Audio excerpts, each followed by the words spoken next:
आज की कहानी का शीर्षक है मुर्गा राजा। गांव का नाम था रामपुर।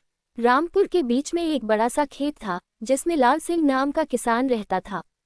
लाल सिंह के घर के पीछे एक पुराना बाड़ा था जहां कई मुर्गियां और मुर्गे रहते थे।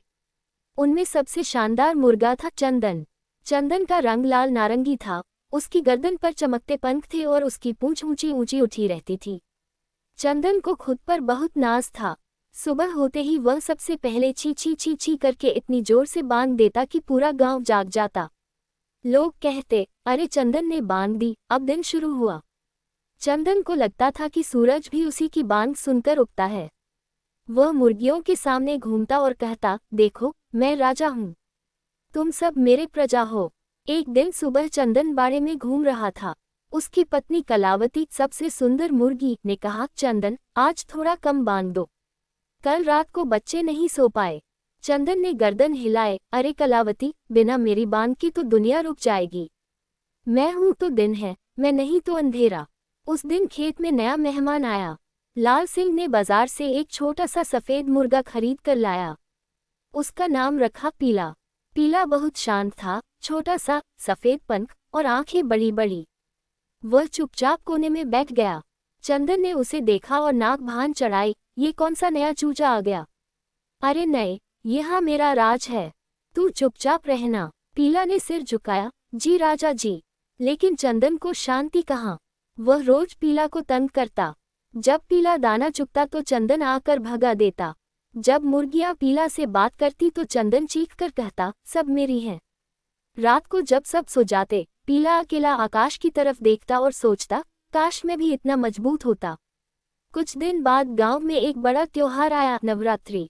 लाल सिंह के घर में पूजा हो रही थी। पूरे गांव से लोग आ रहे थे। लाल सिंह ने फैसला किया कि त्योहार के दिन वह एक मुर्गे की बलि देंगे। सब मुर्गे डर गए। चंदन भी डर गया, लेकिन उसने दिखाया नहीं। वह बोला, मैं राजा हूँ, मुझे कोई नहीं छू सकता। रात को चंदन सो नहीं पा रहा था। वह बाड़े के बाहर निकला और चांदनी में घूमने लगा। तभी उसे पीला दिखा, जो चुपचाप बैठा कुछ सोच रहा था। चंदन ने पूछा, अरे पीला, तू डर नहीं रहा? पीला बोला, डर तो रहा हूँ राजा जी, लेकिन क्या करें, जीवन तो ईश्वर के हाथ में है। चंदन हंसा, तू तो बहुत कमजोर है, देख मैं कितना ताकतवर हूँ। अचानक आकाश से एक बड़ा सा उल्लू आया और चंदन पर झपटा। चंदन चीखा और भागा। पीला ने देखा तो वह तेजी से भागकर एक पुराने बर्तन के नीचे छिप गया। उल्लू चंदन के पीछे पड़ा। चंदन भागते भागते बाड़े की दीवार से टकराया और गिर पड़ा। पीला ने हिम्मत करके जोर से चीखा, छी छी छी, और कुछ पत्थरों को चोंच से मारकर शोर मचाया। उल्लू डर गया और उड़ गया। चंदन सांस लेते हुए बोला, तूने मेरी जान बचाई। पीला मुस्कुराया, राजा जी, कभी कभी छोटे भी काम आ जाते हैं। अगले दिन लाल सिंह बाड़े में आए। उन्होंने चंदन को पकड़ लिया। चंदन चीखा, नहीं, मैं राजा हूँ, लेकिन लाल सिंह ने उसे अलग रख दिया। पूजा के समय वे पीला को ले गए। पीला शांत था। चंदन ने बाहर से देखा और उसकी आंखों में आंसू आ गए। उसे पहली बार एहसास हुआ कि उसका घमंड कितना बेकार था। लेकिन कहानी यही नहीं खत्म होती। लाल सिंह की पत्नी ने कहा, इस मुर्गे को मत मारो, ये बहुत शांत है, इसे घर में रख लो। तो पीला बच गया। चंदन को वापस बाड़े में छोड़ दिया गया। अब चंदन बदल गया था।